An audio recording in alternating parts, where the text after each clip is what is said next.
Imagine that every midnight in your bank account you receive 86,400 deposited into your bank account.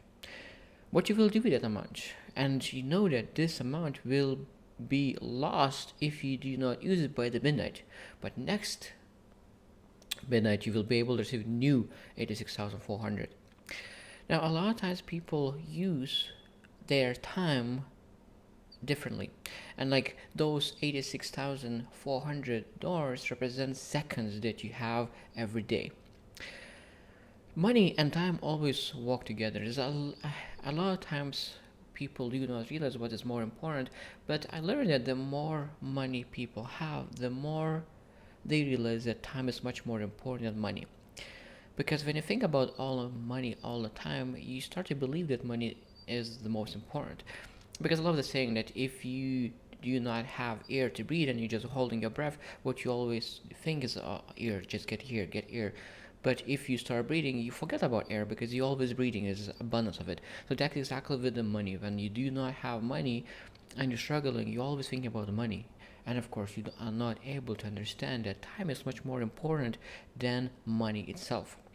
So that means people who allocate their time wisely and able to generate more income through their time, then able to buy back their time and really spend their life allocated on things that matters to them.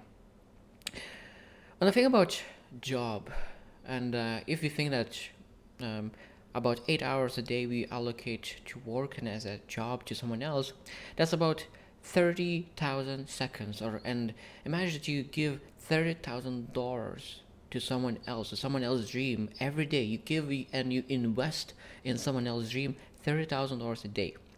I never liked that concept. And of course, I understand is important to find a job that could be very beneficial for you to build a future for yourself, and maybe you can be an investor or a business owner. But and for short term, it's good. But I never find um, appealing to think about working 40 years for 40 hours for the same employee and just build their business. So I always find the way how I could get out and find a different ways to passive income. If you want to be an employee, that's okay, but just find a way how to invest and how you educate yourself. So you get a salary, you find a course that you combine, and then educate yourself on investing and start investing in your money. So that means there is a lot of time that could be earned back if you just start investing your time wisely.